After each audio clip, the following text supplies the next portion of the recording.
लड़की के मना करने के बाद भी वो दबंग मानता नहीं है। लड़की कहती है कि मैं तुमसे प्रेम नहीं कर सकती, लेकिन लड़का जिद करता है।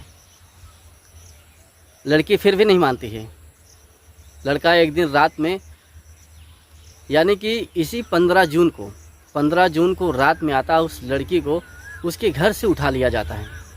5-6 लोग मिलकर उसको घर से उठा लेते हैं और उसके साथ दुष्कर्म करते हैं।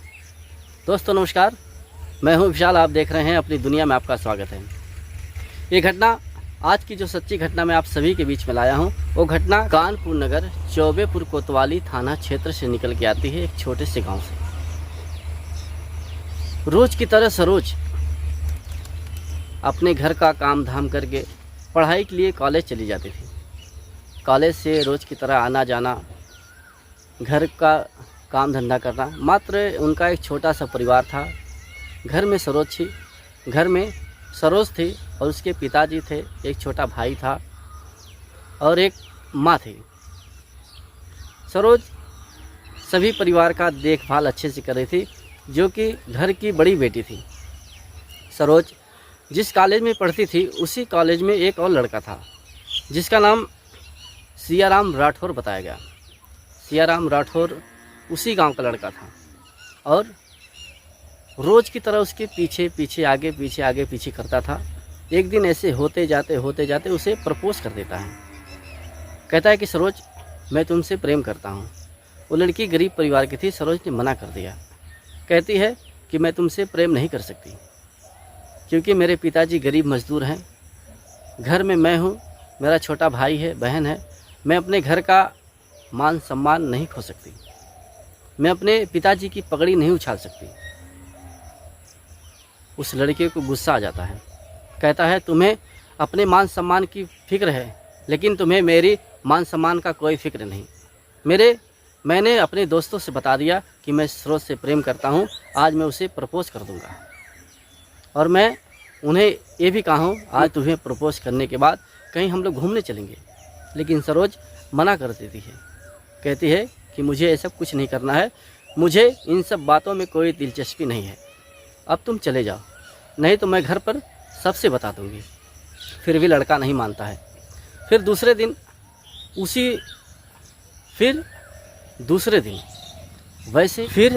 वैसे ही सरोज के साथ छेड़खानी करने लगता है। सरोज कहती है, अगर तुम नहीं मानोगे तो मैं ये मामला तब मैं अपने पिताजी से बता दूंगी और थाने पर भी तुम्हारे खिलाफ कार्रवाई करूंगी। लड़का डर जाता है। सियाराम राठौर डर जाता है। डरने के बाद उसने अपने दोस्तों से बताया, तो दोस्तों ने मिलकर उसे प्लान बताया। प्लान क्या था? प्लान सुनने के बाद आपके पैरों तले ज़मीन खिसक जाएंगी। इतनी घिनौनी हरकत इनके दिमाग में आती कहाँ से है? ऐसे विचार धारा इनके दिमाग में आती कहाँ से? एक पढ़ाई करने वाले लड़के, ऐसी विचारधारा। फिर सभी ने मिलकर जो प्लान बनाया, 15 तारीख के रात को सरोज को उसके घर से उठा लिया जाता है। यानी कि जो उसके 4-5 दोस्त थे, उन्होंने मिलकर एक प्लान बनाया कि इसे रात में उठा लेते हैं। था तो एक गरीब परिवार, एक बुजुर्ग पिता, छोटा भाई, छोटी बहन, माँ। करते भी क्या, किससे सहारा लेते? दबंग आते हैं, रात में उसे उठा लेते हैं। रात में उठाने के बाद उस लड़की के साथ दुष्कर्म किया जाता है। बारी बारी सब ने मिलकर अपनी इच्छा पूरी की। और जो बात मुझे नहीं बताना चाहिए, लेकिन अगर मैं आप सभी को बताऊंगा नहीं तो आप लोग जानेंगे कैसे। उसके प्राइवेट पार्ट के साथ छेड़खानी किया जाता है और उसमें डंडा डाल दिया जाता है और उसे मारते हैं, पीटते हैं। सुबह एक बगीचे में, घर से कुछ दूर पर एक बगीचे में एक पेड़ से लटकी उसका शव मिलता है। जब गांव वालों ने देखा तो गांव वालों ने पहचाना कि ये तो सरोज है, ये ऐसे कैसे कर सकती है। फिर उसके पिताजी खबर पाते हैं। घर के सभी सदस्य भागते भागते, रोते बिलखते आते हैं। फिर उसके शव को नीचे उतारा गया। शव को नीचे उतारने के बाद पोस्टमार्टम के लिए उसे भेज दिया जाता है। और वहीं जब परिवार के लोगों से बातचीत होती है तो परिवार के लोगों ने बताया, ये मामला आज से नहीं ये मामला कुछ दिन पहले से चल रहा था, लेकिन परिवार के लोगों ने सोचा कि हम लोग गरीब हैं, हम लोग कहाँ जाएंगे, हमारी कौन सुनेगा। इसीलिए परिवार के लोगों ने थाने में तहरीर भी नहीं दिया और दबंग के डर के मारे उन्होंने कुछ कहा भी नहीं। ऐसे में दबंगों के डर से अगर आप लोग तहरीर नहीं देंगे तो इनका हौसला, इनका मनोबल ऐसे ही बढ़ता रहेगा।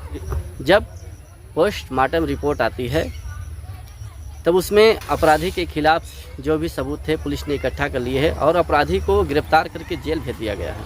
अब मैं क्या कहूँ, मुझे कहने में भी शर्म आ रही है। ये वही देश है जिस देश को सोने की चिड़िया कहा जाता था, जिस देश में नारियों की पूजा होती थी, जिस देश में ये वही देश है, ये वही देश है, ये वही भारत देश है जहाँ सीता, सती, अनुसुईया जैसी तमाम वीरांगना ने जन्म लिया और अपने देश को और अपने देश की लाज बचाई।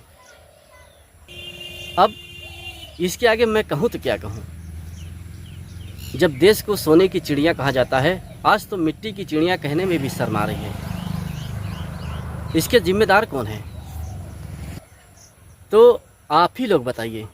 अगर इस देश का यही हाल रहा तो घर की माँ, बहन, बेटियाँ किस हाल में होंगी? आने वाले समय उनका कैसा रहेगा? ये घटना, जिस घटना के बारे में मैं आप सभी के बीच में चर्चा कर रहा हूँ, ये घटना विचार करने योग्य है। और समाज में कुछ ऐसे शिक्षित लोग हैं, कुछ पढ़े लिखे लोग हैं, कुछ विद्वान लोग हैं, इस घटना पर अमल करें, इस घटना पर विचार करें कि अपराध को कैसे रोका जाए, बहन बेटियां कैसे सुरक्षित रहेंगी।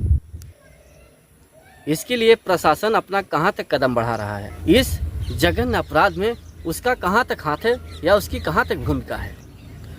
और उत्तर प्रदेश के वर्तमान भारतीय जनता पार्टी की सरकार में जो सीएम योगी आदित्यनाथ जी हैं, कहते हैं कि अपराधी उत्तर प्रदेश छोड़ के भाग गए हैं, उत्तर प्रदेश देश छोड़ के भाग गए हैं, तो ये अपराध कर कौन रहा है?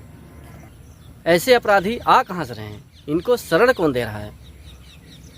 अगर सरकार कहती है कि अपराधियों ने देश छोड़ दिया है या प्रदेश छोड़ दिया है, तो ऐसे अपराधी आ कहाँ से रहे हैं? इनको शरण कौन दे रहा है? अपराधियों को पैदा कौन कर रहा है? अब इससे ज़्यादा मैं आप सभी को कुछ नहीं कह पाऊँगा। आज की जो सिस्टम है, आज की जो सरकार है, आज की जो सरकारी व्यवस्था है, पूरी तरह से ध्वस्त है। जो सरकार है पूरी तरह से ध्वस्त है। और इसका जिम्मेदार कौन है? इससे ज़्यादा मैं आप सभी को कुछ नहीं कह पाऊँगा। इसका जिम्मेदार स्वयं सरकार है। हाँ, चलिए, और फिर जैसे कोई नई अपडेट आती है तो मैं आप सभी के बीच में लाने का प्रयास करूँगा। आज के लिए बस इतना ही। तब तक के लिए जय हिंद, वंदे मातरम।